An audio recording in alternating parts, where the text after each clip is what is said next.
아테네의 길을 묻다. 번영의 길로 갈 것인가? 망국의 길로 갈 것인가?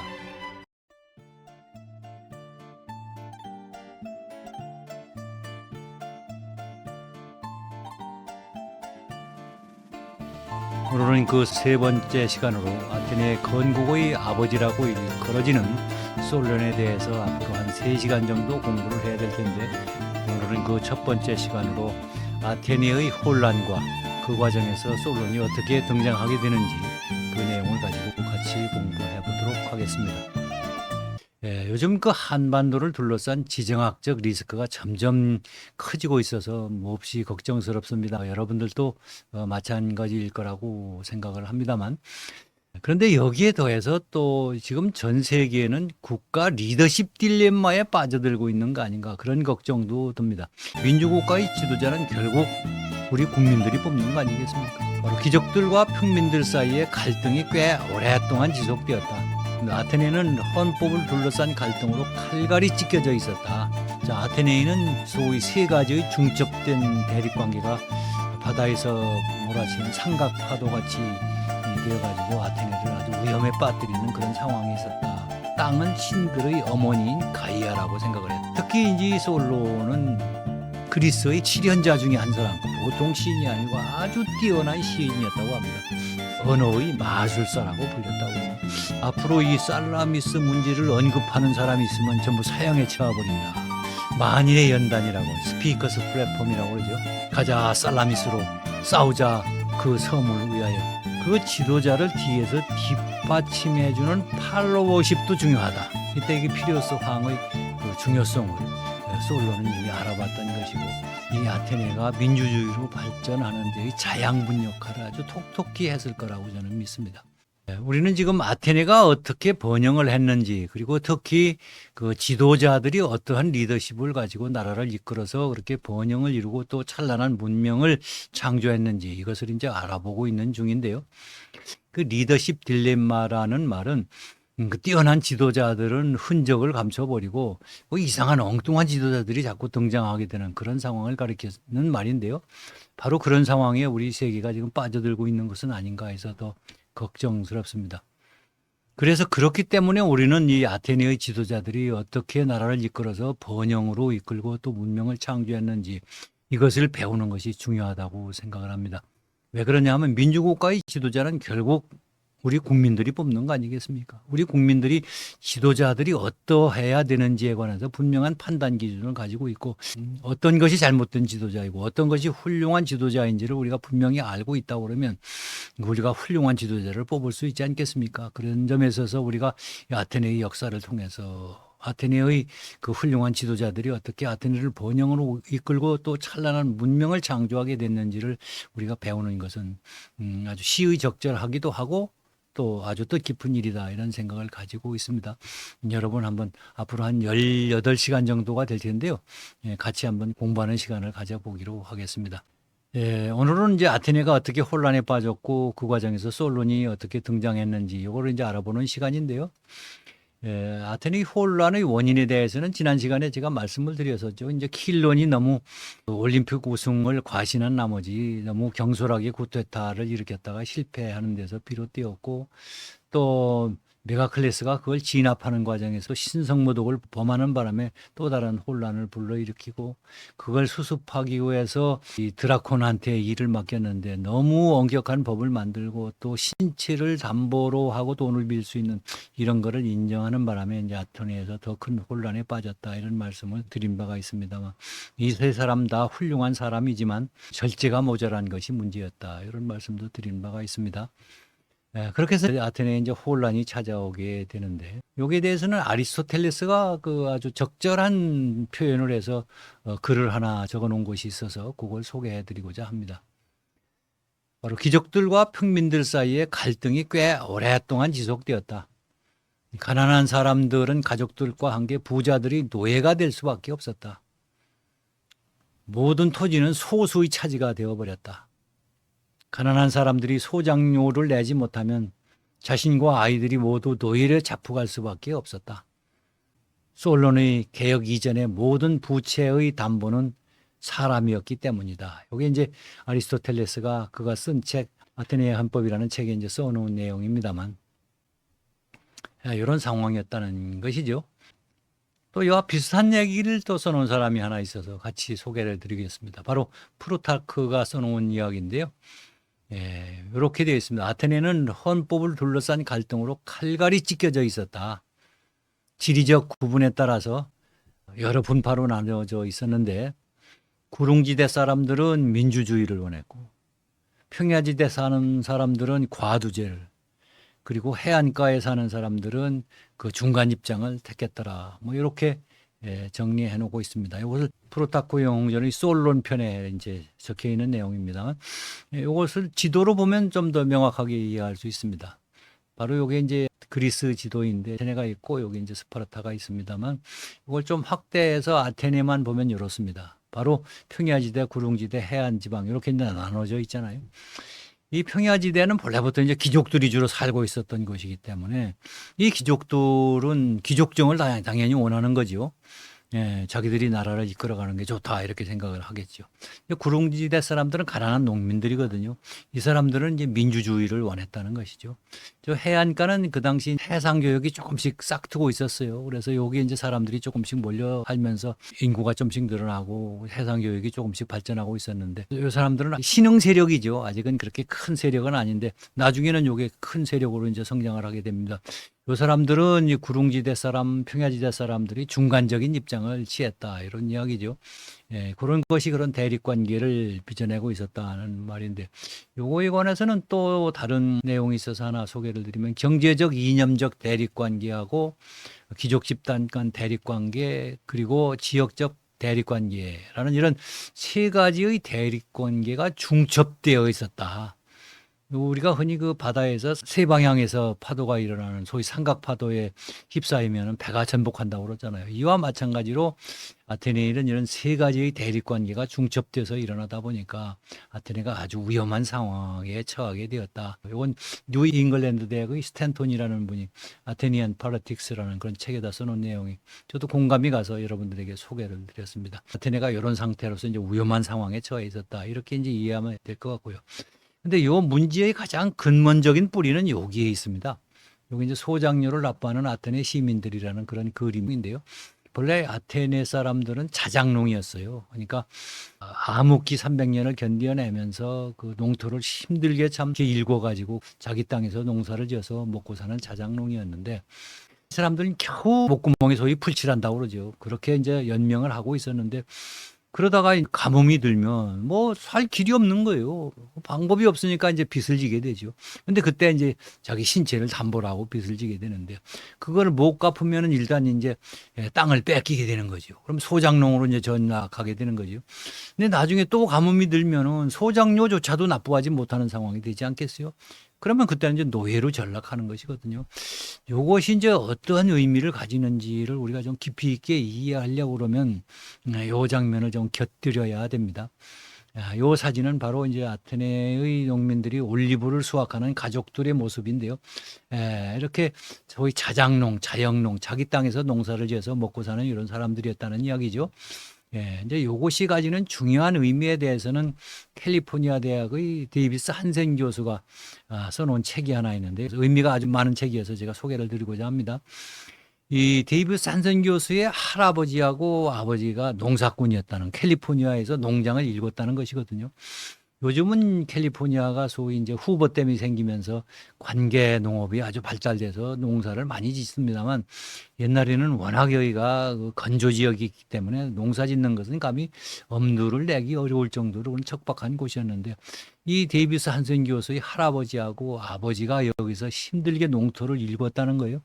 그런데 그 아버지하고 할아버지를 보면은 그 농토에 대한 자부심도 강하고 애착심도 강하고 그러다 보니까 이 사람들은 자기의 자유, 내가 내 땅에서 농사를 지어서 내 자식들하고 먹고 살겠다라는 그런 그 자립의 의지도 강하고 자유 의지도 강하고 그러니까 어떤 민주주의에 대한 자부심이 강하고 그런 특성이 발전되게 되라 해서 그런 자기 가족의 경험담을 가지고 책을 하나 썼는데 그 의미가 아주 깊었습니다. 저도 이제 시골에서 자랐습니다만 시골에서 이게 자기 땅에서 농사를 짓는 거에 대한 자부심이 매우 큰 건데 이거는 우리가 조금 더 이해하려고 그러면 비교해 보면 더 쉽게 이해할 수 있습니다. 자, 스파르타는 어떻게 농토를 마련했죠? 가서 남들이 농사 짓고 있는데 가서 점령을 해가지고 정복을 해가지고 자기들이 그 땅을 차지하고 그 살던 사람들은 전부 노예로 삼았잖아요.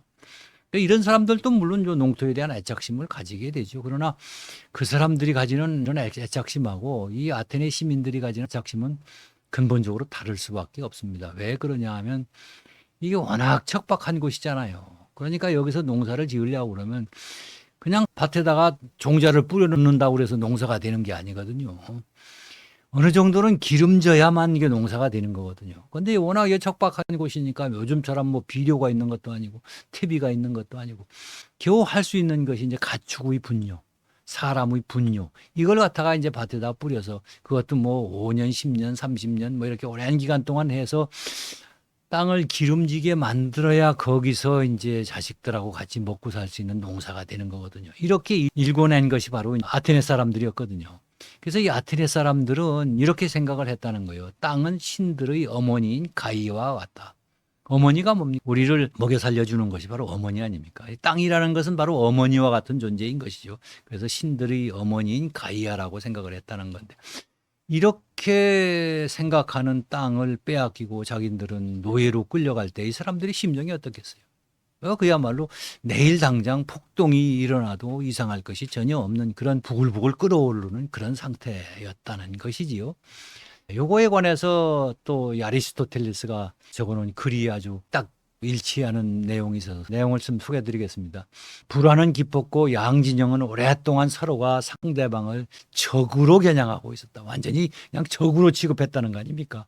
이렇게 서로가 이제 반목과 대립을 하고 있는 것이 바로 이제 당시 아테네의 상황이었던 것이죠. 이런 상황이 되니까 이제 양측이 합의를 했던 모양입니다. 우리 이럴 것이 아니라 이 솔론이라는 아주 훌륭한 현자가 한 분이 있다고 그런다.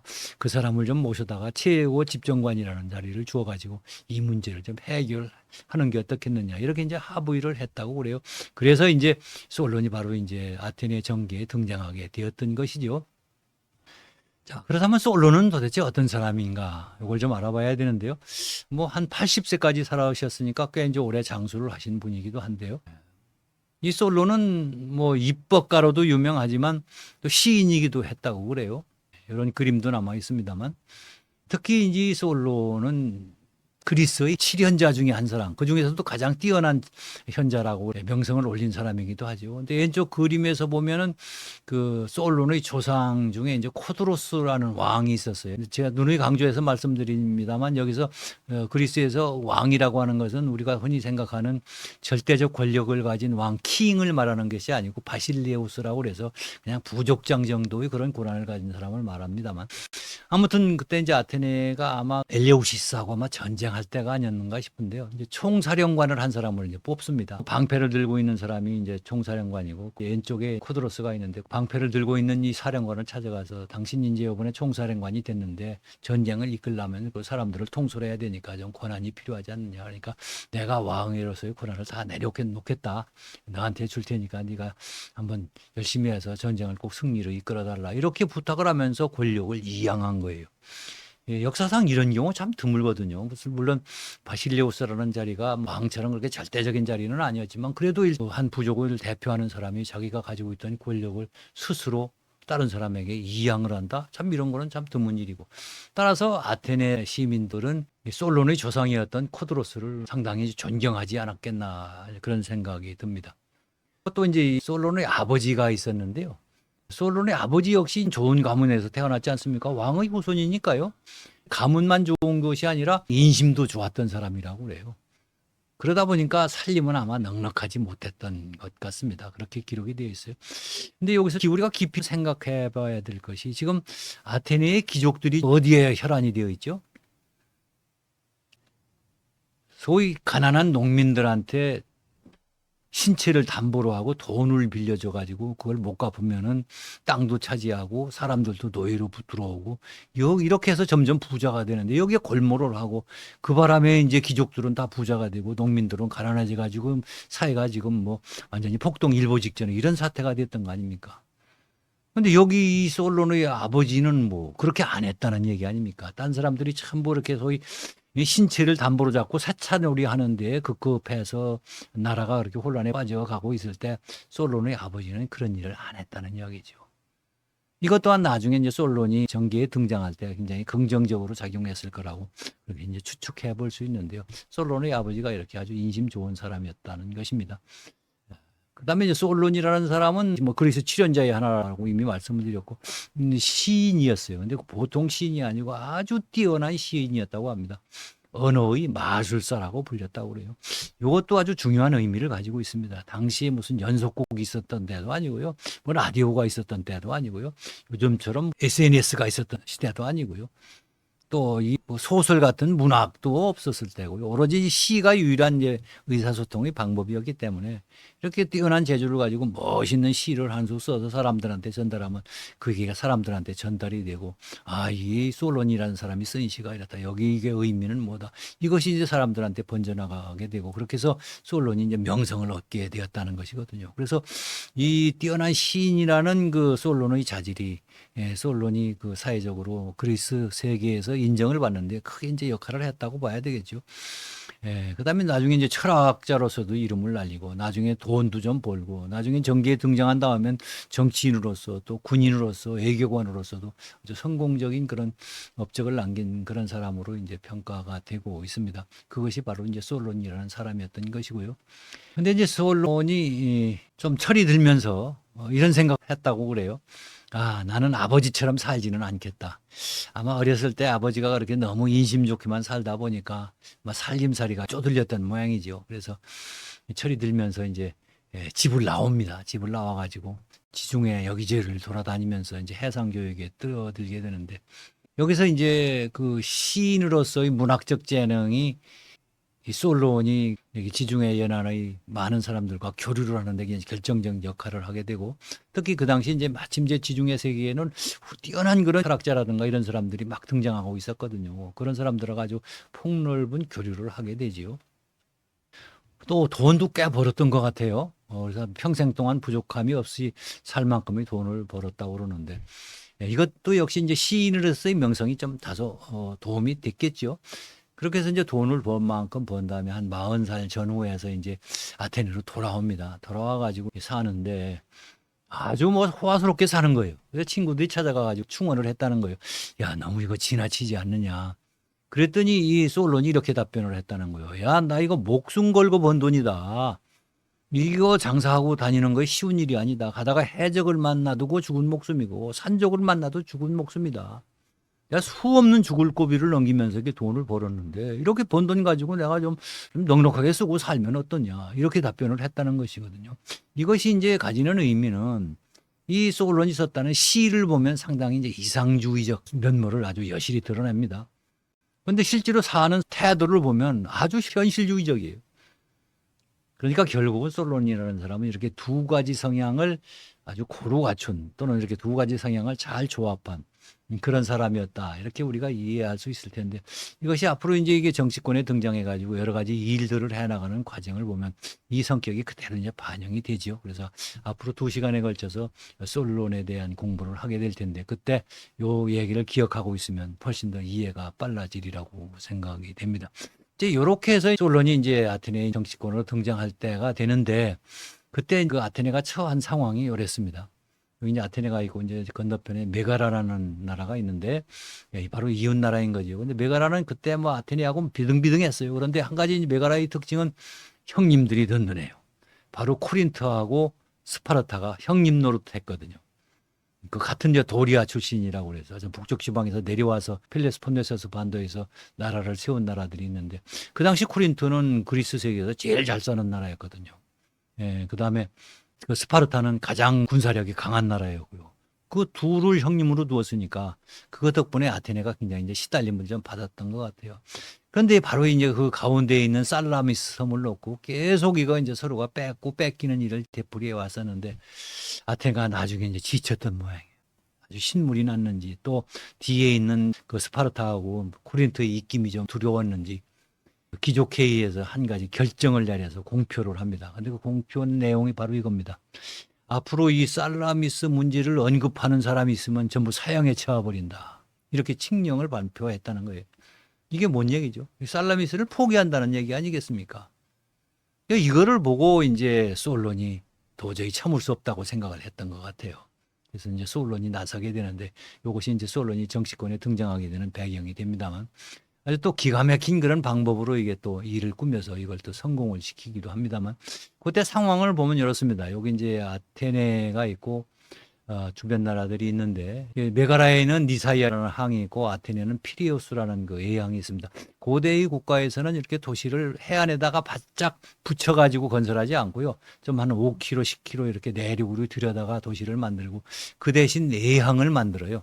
왜 그러냐면 그때 해적이 들끓는 시대였거든요. 그래서 해적들이 피해를 줄이려고 하면 이렇게 외항을 두는 대신에 도시는 조금 내륙으로 들여다가 이렇게 이제 건설을 했는데 이렇게 이제 니사이아 항과 피리우스 항이 바로 두 나라의 외항이었죠.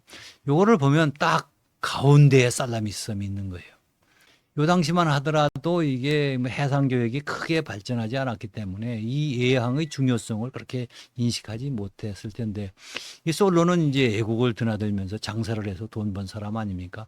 아마 그때 이런 깨우침을 얻었을 것 같아요. 아, 이 아테네 우리 같이 척박한 이 아테네가 앞으로 먹고 살려고 그러면은 이 해상 교역으로 해서 먹고 사는 수밖에 없는데 그러려면 이 외항이 몹시 중요하다. 이 피리우스 항을 안전을 지키려고 그러면 살라미스는 반드시 되찾아야 되는데 이걸 포기하듯이 해서 이거 살라미스 섬 얘기하는 사람은 다 사형에 취한다고 그러니 이게 말이 되느냐. 여기서 격분을 해가지고 이제 나서게 되는데 이제 이렇게 얘기가 진행이 됩니다. 자, 여기 뭐죠? 무슨 돌덩어리 같은 게 하나 있네요. 여기 뭘까요? 요거를 이제 확대해 보면 이렇게 됩니다. 별로 만인의 연단이라고 스피커스 플랫폼이라고 그러죠. 이게 누구든지 여기 와서 이제 연설을 할 수 있는 이런 연단을 마련해 놓고 있었죠. 바로 이 앞에가 이제 아고라 시장, 시장터입니다. 여기서 얘기를 하고 싶은 사람이 있으면 시장통을 돌면서 내가 할 얘기가 있으니까 내 얘기를 듣고 싶은 사람들은 만인의 연단 앞으로 좀 다 모여주십시오. 뭐 사람들이 우르르 몰려든다는 거 아닙니까? 이제 그렇게 해서 이제 솔론이 여기에 이제 등단을 합니다. 이제 솔론은 연설을 하는 게 아니라 역시 뛰어난 시인답게 시를 한 수 여기서 읊습니다. 이렇게 됩니다. 나는 살라미스에서 온 전령, 그것에서 온 나의 소식을 나의 시로서 선언하노라. 가자 살라미스로 싸우자 그 섬을 위하여. 우리 바라노라 우리의 이 터무니없는 수치를 몰아내기를. 이렇게 이제 시를 읊었다는 거예요. 이게 본래 한 100줄쯤 되는 시라는데 지금은 이렇게 4줄 정도밖에 남아있지 않습니다만 이렇게 이제 시를 읊어서 사람들한테 이제 설득력을 얻게 되는데 이걸 이제 그냥 이렇게 한 것이 아니고요. 미리 요 시를 써가지고 이제 친구들한테 보여줘요. 이 친구들이 야 너무 멋지다 이 시면 되겠다. 그러니까 그래 그럼 너희들이 좀 날 좀 도와주라 이렇게 이제 부탁을 해놓고 집에 가서 가족들한테 부탁을 합니다. 사람들한테 내가 미쳤다고 좀 소문을 내달라 이렇게 얘기를 합니다.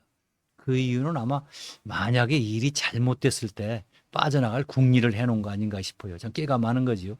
나가 미친놈이 미친 소리 한 거다 이렇게 하려고 그런 궁리를 했던 것 같은데 하여튼 그러나 사람들이 크게 이제 호응을 얻게 되고 또 한 사람이 여기 등장을 해요. 바로 이제 피시스트라토스라는 사람인데 피시스트라토스가 연단에 올라가 가지고 여러분 솔론의 시 들으셨지요? 얼마나 멋집니까? 여러분 지금 당장 살라미스로 갑시다. 막 이렇게 이제 저희 지지하는 연설을 하니까 한 500명 정도의 젊은이들이 이제 호응을 해가지고 살라미스를 공격해가지고 그 섬을 탈환한다는 그런 얘기가 진행이 됩니다만 여기서 우리가 주목해야 될 것은 당시에 이제 이 피시스트라토스 친구가 20살 출생 연도가 이게 불분명해서 어쩌면 뭐 한 15, 16세밖에 안 됐을지도 몰라요. 이제 별로 이제 솔론의 이종 육촌 동생인데 나중에 이 피시스트라토스가 아테네의 참주가 되는 여러 가지 역사가 펼쳐지고 또 그것도 우리가 한 3시간 정도 공부를 해야 됩니다만 아무튼 여기서 우리가 꼭 주목해야 될 것은 이런 내용입니다. 이 한 나라를 이끌어가는 훌륭한 지도자가 이제 나타나야 되는데 그 지도자도 중요하지만 그 지도자를 뒤에서 뒷받침해주는 팔로워십도 중요하다. 그 역할을 한 것이 바로 피시스트라토스였던 것이죠. 그래서 솔론의 그런 리더십을 뒷받침해서 이제 훌륭한 업적을 남기게 되는데, 그 내용을 이제 앞으로도 이제 계속 보게 되겠습니다만은, 솔론은 외국에 돌아다니면서 교육을 해서 돈을 좀 벌었던 사람이기 때문에 그 중요성을 잘 알았던 것 같고요. 그래서 이 피레우스 항의 안전을 확보하려면 살라미스 섬을 꼭 확보해야 된다고 이렇게 이제 생각을 해서 이런 일을 꾸몄는데, 이렇게 해서 이제 성공을 하게 되지요. 그 다음에 이제 솔로는 고로 끝나지를 않아요. 전쟁으로 해서 이렇게 점령을 했습니다만 바로 이제 그 메가라의 후견인격인 스파르타한테 요청을 합니다. 이 섬 가지고 지금 메가라하고 지금 뭐 100년 넘게 싸움을 하고 있는데 당신들이 와서 중재를 해 주시오. 그래가지고 중재관 5명을 파견을 합니다. 스파르타가. 거기서 이제 여러 가지 고고학적 증거 이런 걸 내세워가지고 솔론이 어렵게 해서 결국 스파르타가 아테네 손을 들어줍니다. 그러니까 메가르의 입장에서는 할 말이 없는 거죠. 자기 후견인격인 큰형님격인 스파르타가 이 살라미스 섬은 아테네 거다 이렇게 이제 중재를 한 거죠. 물론 그 이후에 솔론이 죽고 난 다음에 이 메가라가 이걸 또 점령해서 차지하고 그걸 다시 이제 피시스트라토스가 날 되찾고 하는 역사가 반복되기는 합니다만 이때 이게 피레우스 황의 그 중요성을 솔로는 이미 알아봤던 것이고 그것이 나중에 이제 아테네가 해상 제국으로 발전하는 데 있어도 이 피레우스 황이 아주 결정적 역할을 하게 된다는 걸 앞으로 이제 아테네 역사를 통해서 여러분도 보시게 될 겁니다. 이렇게 해서 이제 바로 이제 살라미스 문제를 해결하니까 요거는 또 한 가지 특별한 의미가 있어요. 당초 이거 살라미스에 대해서 얘기를 꺼내는 사람은 사형에 처하겠다는 결정을 어디서 내린 거죠? 귀족회의에서 결정을 내린 거죠. 귀족들이 결정해 놓은 거죠. 이거를 뒤집었잖아요. 누가 뒤집었죠? 아테네 시민들이 뒤집은 거 아닙니까? 그러니까 아테네 시민들이 생각했을 거예요. 아, 뭐 귀족들이 결정한다고 해서 그게 반드시 옳은 게 아니고 우리 시민들이 결정하는 것이 더 훌륭할 수도 있구나. 이런 생각을 왜 안 했겠습니까? 이것이 결국은 나중에 가서 이 아테네가 민주주의로 발전하는 데의 자양분 역할을 아주 톡톡히 했을 거라고 저는 믿습니다. 그런 이제 요 사건이 가지는 또 이런 의미가 있었고 또 하나는 바로 이 피리우스 항구의 안전을 확보함으로써 앞으로 이제 아테네가 해상 제국으로 발전하는 그 기반이 이때 이미 마련되었다. 그런 이제 의미가 있다는 것을 꼭 지적을 하고 싶고요. 이제 이렇게 되니까 이 솔론의 인기는 급상승하지 않았겠어요? 거기다가 평야파의 귀족들이 있었다고 그랬죠. 이 사람들은 귀족 출신이잖아요. 근데 이 솔론이 바로 귀족 출신이에요. 그러니까 솔론을 반대할 이유가 없잖아요.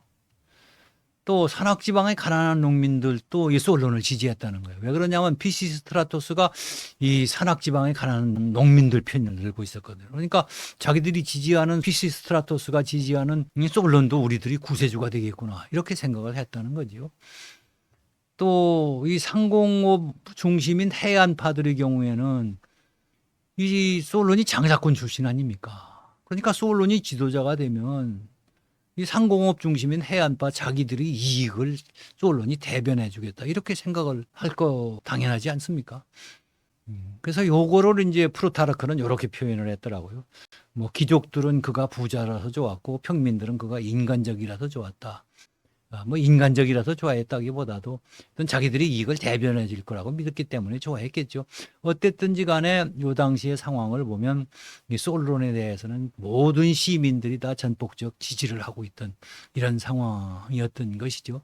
그렇게 해서 이제 솔론이 바로 최고 행정관 자리에 오르게 됩니다. 또 이제 집정관 중에서도 한 사람한테 전권을 몰아주는 그런 제도가 있는데 그런 최고 행정관의 지위에 올라서 아테네를 개혁하는 일, 특히 농지 개혁 같은 거 그런 일들을 하게 되는 걸 이제 다음 시간 또 다다음 시간에서 2시간에 걸쳐서 이제 보게 되겠습니다만 그렇게 해서 솔론이 아테네의 지도자로 등극하게 됐다. 여기까지가 이제 오늘 드리는 말씀입니다. 그래서 오늘 이야기를 좀 정리하고 넘어가겠습니다. 자, 아테네인은 소위 3가지의 중첩된 대립 관계가 바다에서 몰아치는 삼각 파도 같이 되어 가지고 아테네를 아주 위험에 빠뜨리는 그런 상황에 있었다. 이런 말씀을 드린 바가 있고요. 또 그 속에는 바로 이제 그 자부심이 강한 자장농들이 이게 신체 담보를 했다가 농지도 빼앗기고 노예로 전락하면서 사람들이 이제 반발심, 불만이 팽배하게 되었고 그야말로 내일 당장 반란이 일어나더라도 이상할 것이 없을 만큼 일촉즉발의 그런 긴박한 상황이었다는 말씀도 드렸고요. 또 아울러서 훌륭한 리더가 나타나서 나라를 이끌어갈 때는 리더십도 중요하지만 그걸 뒷받침하는 팔로워십 또한 중요하다. 이런 내용을 우리가 깨우쳤습니다. 이것으로 이제 강의를 마치고 다음 시간에는 네 번째 시간으로 아테네 건국의 아버지였던 솔론에 대해서 두 번째로 솔론의 개혁, 중용을 택하다. 이런 내용을 가지고 같이 공부해 보도록 하겠습니다. 여러분 끝까지 시청해 주셔서 감사합니다. 다음 시간에 또 뵙겠습니다.